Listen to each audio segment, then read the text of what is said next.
My name is Chuck Knoll. I'm one of the Knolls at Walter Knoll Florist. Our business has been around since the 1800s. I'm the operations manager, and I work with my brothers and with my nieces and nephews and with my daughter Lindsay. I'm Lindsay Knoll Rawlings now, and I am sixth generation in the family business. We have grown into being a wholesaler as well, so we are part of Harold's Wholesale. They're on Floristro. Welcome to the 2022 Art in Bloom Floral Design Challenge at the St. Louis Art Museum. You three St. Louis area floral designers have agreed to take part in a spirited race against time to create the most original, inventive, and visually appealing floral arrangements inspired by works of art from the museum's collection. You must create a finished Art in Bloom ready arrangement in under 2 hours, using only a set of basic tools you've brought with you today. The flowers and other materials are provided for you on the stage without any prior knowledge of the artwork you're going to be interpreting. We'll be revealing that to you shortly. During an in-person Art in Bloom, participating florists must follow a strict set of guidelines for their arrangements to be displayed in the museum's galleries. While the arrangements created today won't be near any works of art, the contestants are required to follow a few set of standard rules for Art in Bloom. The arrangements must be no more than 42 inches maximum height, 30 inches width and depth, and no more than 3 inches beyond the edge of the pedestal. Museum officials will join us and take measurements at the end. Designers should be inspired by the essence or spirit of the assigned work of art. You're creating a floral interpretation. The container or containers used to create the arrangements need to comprise less than 50% of the overall design. Consider the elements of art: color, texture, form, size, line, pattern, light, and space to organize your plant material and other components according to the principles of design: balance, proportion, rhythm, contrast, dominance, and scale. Last but not least, the interpretations will be viewed from all sides. Consider this when designing your pieces. Great, now that we got the rules out of the way, let's meet the designers. Hi, I'm Julie Brinker. I'm with Hillerman Nursery and Florist in Washington, Missouri. I am the flower shop manager and lead designer there, and I've been with them since 2004. It is my first year doing Art in Bloom. Hi, I'm Dawn Honor. I'm from Honor Florist and Greenhouses. We're located in New Baden, Illinois. We are a fifth generation of being a grower in a greenhouse, and I've been designing for 35 years. I think this is my 6th or 7th year. I've kind of lost track of it. I'm Zachary Baer with Grimm and Gorley Florist. We're located in Belleville, Illinois. Our tagline is Nature's Architects, because we are, which is part of the fun. I've been blessed to be able to do this quite a few times. Floral designers, we're getting ready to start. Lindsay, would you start us? So in just a moment, you'll get to turn over your piece of art, which is going to be your inspiration.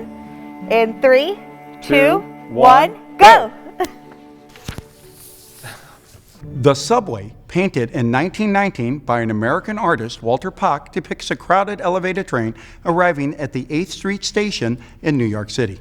While the fragmented lights in the background and the vortex light recession evoke a constant, crowded movement of a newly modern city, the diverse passengers reveal the dramatic financial and population boom the city experienced following World War I.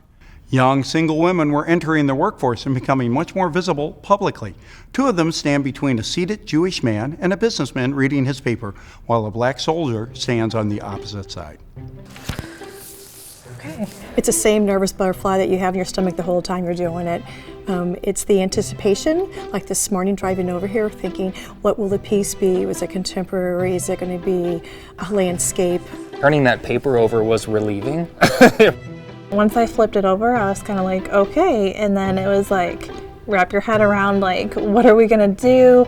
Am I gonna have to fight them off for containers or something? Again, the layering of color, the dimension, the different brush strokes, you can see what's going on in that painting. And the time starts now. This is a very busy piece, so I don't know how they're going to decide what container or containers. Well, if I was doing it, I got news for you. I would have different containers for each one. for You each think person. Each person? Yeah. See, I'd probably just go with a basic container and cover it with all flowers. I would have picked that gray one. Zach has taken the tree of life over here, which I love. Yeah, that's Chuck's That's one of my favorite container. containers. So what the designers are doing here is they have to decide what botanical products they're going to use, what works with each other, and they want to have a good variety. What we're not seeing up here, guys, is we've told the designers that they can't use floral foam.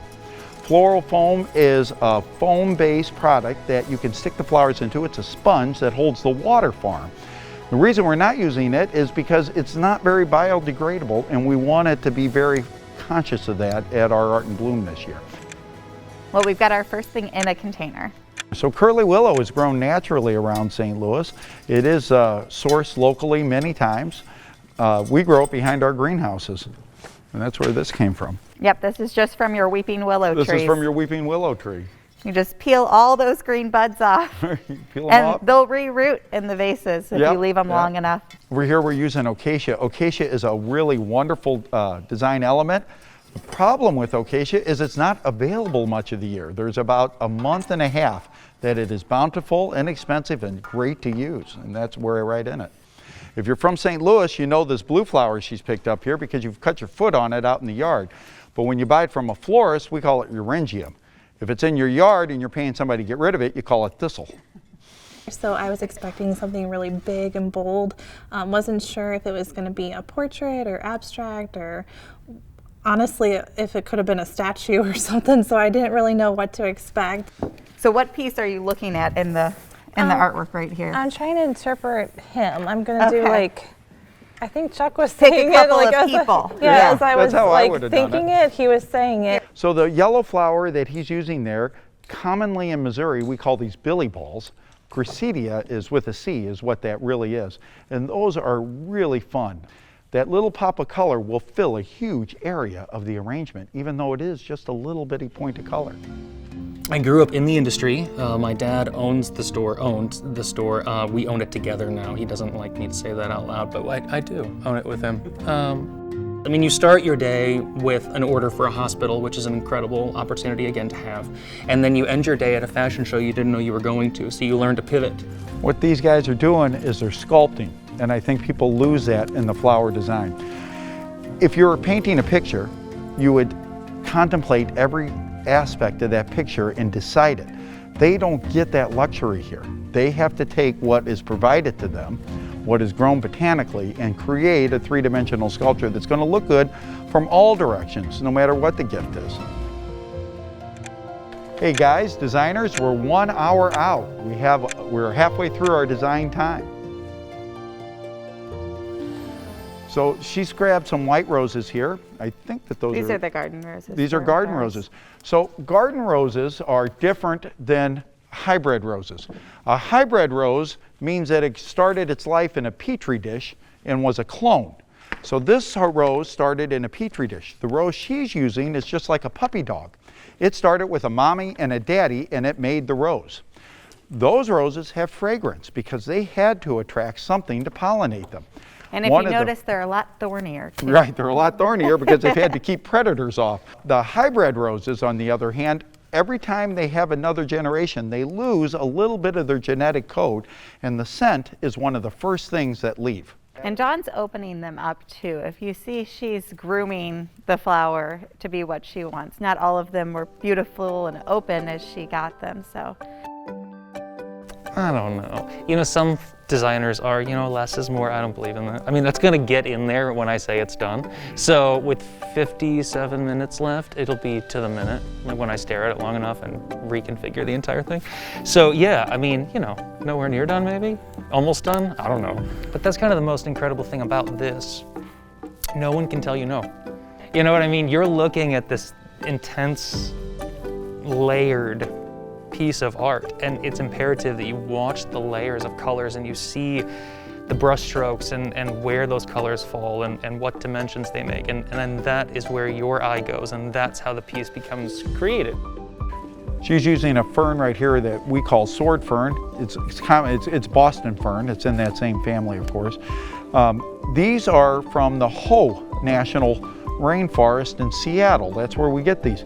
This is not a crop that is grown in a field like corn, but instead it's gathered from the rainforest. I'm used to Salal, so greening with different greens has been a little bit of a challenge.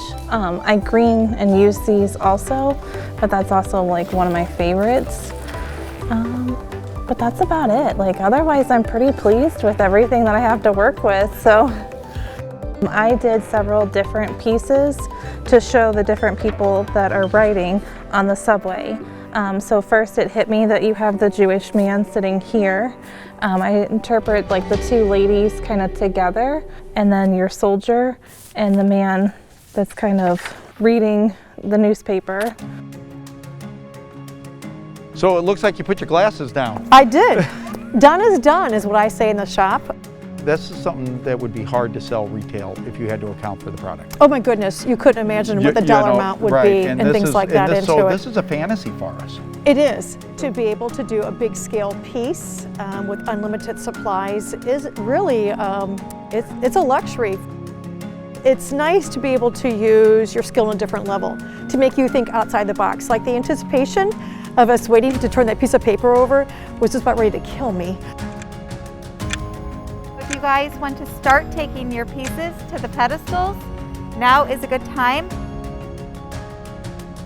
I actually feel pretty good about the arrangement. The selection for us all being blind to what we were doing today, it really was, God, it was on point. I mean, you crushed it.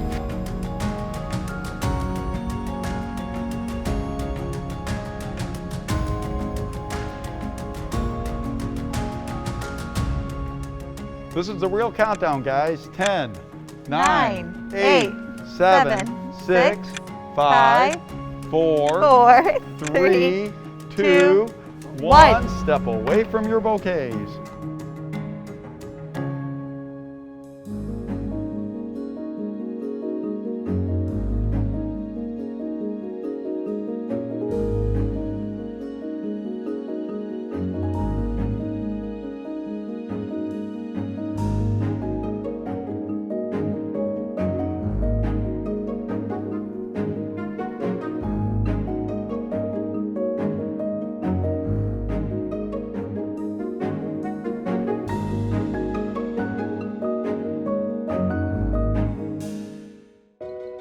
Zach, it's beautiful, and if I had to take one adjective, I'm going to tell you it's flowing. Tell me your vision. In the image that we were given, the painting, everything is sort of a stuffed mess if you're thinking of everyone sort of shoved onto that car. And at the same time, there is stunning flow. This was, again, perfect. I mean, the tone of color, that peacock blue that came through with this dyed moss, and then you have all of this stunning, like ochre yellow. It's just, it's layered upon layer upon layer of color, and I just wanted to pull through the intensity and really give someone the idea of what it is to be in that painting. It is a very dark painting from the bottom with everybody sitting in the front, and I think you manipulated the materials beautifully.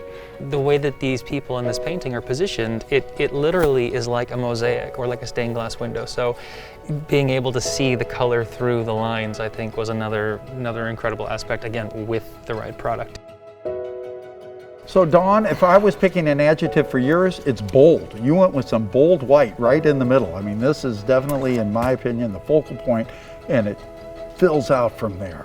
That was what I was trying to caption. I liked the two ladies in the center, so that's kind of exactly what I use as my focal point, is the two ladies, and then the other colors are just kind of cascading out to the sides of like that. And I love this blue in her hat, and that's exactly what that is the part of her hat. The curvature of her hat is what I saw. Art of camouflage means you're hiding lines, and that's what the moss did beautifully botanically here, and I think that's great.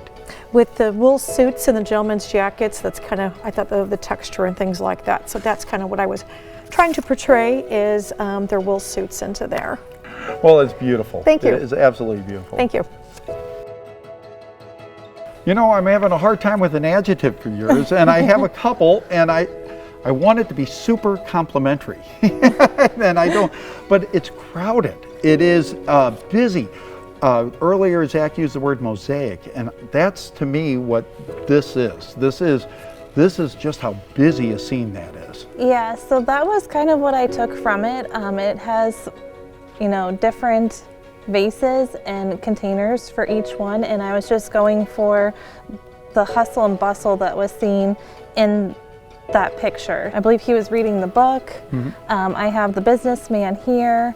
I have the soldier represented here, and then the ladies, and just trying to show like the busyness and the crowdedness that was going on in the picture.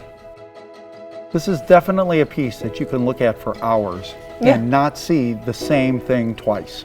Kind of like the picture. Yeah, absolutely. Yeah. I like busy better than crowded. But anyway, it's beautiful. It is absolutely awesome. Thank you. Certainly having the different visions, my goodness, they are 3 different visions of the same bouquet. Then you can absolutely see the artwork in each and every one of them and the different ways that they brought that out. They all have wonderful strong points. We hope you've enjoyed the Art in Bloom Floral Design Challenge at the St. Louis Art Museum. Be sure to let us know which one is your favorite arrangement on Facebook, Instagram, Twitter, or YouTube using the hashtag Art in Bloom.